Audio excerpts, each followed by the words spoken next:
નમસ્કાર, આપ જોઈ રહ્યા છો નેશન પ્લસ ન્યૂઝ. હું છું આપની સાથે હેતલ. સ્વર્ગીય વિજય રૂપાણીની અંતિમ યાત્રા માટે રાજકોટમાં તૈયારી ચાલી રહી છે, જેમાં સમગ્ર રાજકોટમાં રૂપાણીને શ્રદ્ધાંજલિ આપતા પોસ્ટરો લાગ્યા છે. આજે સાંજે રાજકોટ ખાતે સ્વર્ગીય વિજય રૂપાણીની અંતિમ યાત્રા નીકળવાની છે. 12 જૂન 2025ના રોજ ગુરુવારે અમદાવાદના સરદાર વલ્લભભાઈ પટેલ આંતરરાષ્ટ્રીય એરપોર્ટથી લંડન જતી એર ઇન્ડિયાની ફ્લાઇટ ટેકઓફ થતાં જ ક્રેશ થઈ ગઈ હતી. આ દુર્ઘટનામાં કુલ 278 લોકોના મોત થયા છે, જેમાં ગુજરાતના પૂર્વ મુખ્યમંત્રી વિજય રૂપાણી પણ સામેલ છે.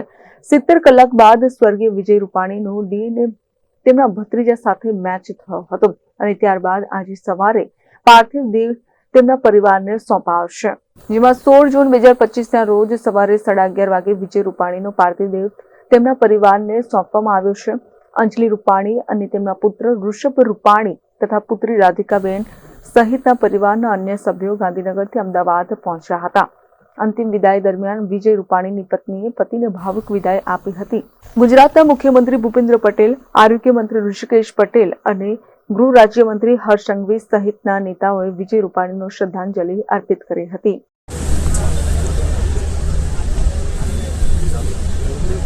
પહેલાનું જે લાઈવ હતું તે નેટવર્કના કારણે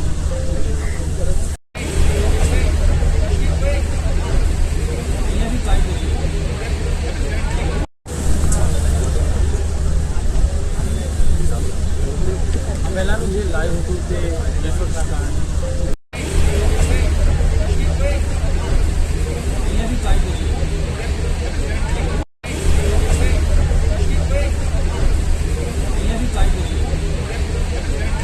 જેમાં આજે સાંજે 5 વાગે રાજકોટમાં રાજકીય સન્માન સાથે વિજય રૂપાણીની અંતિમ વિધિ કરવામાં આવશે.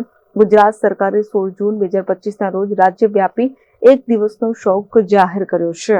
તો બીજી તરફ સ્વર્ગીય વિજય રૂપાણીની અંતિમ યાત્રા માટે રાજકોટમાં તૈયારીઓ થઈ ગઈ છે, જેમાં સમગ્ર રાજકોટમાં રૂપાણીને શ્રદ્ધાંજલિ આપતા પોસ્ટરો લાગ્યા છે, તો સબવાહિનીને પણ ફૂલોથી શણગારવામાં આવી છે. જેમાં આજે સાંજે રાજકોટ ખાતે સ્વર્ગીય વિજય રૂપાણીની અંતિમ યાત્રા લાંબા રૂટ પર નીકળશે.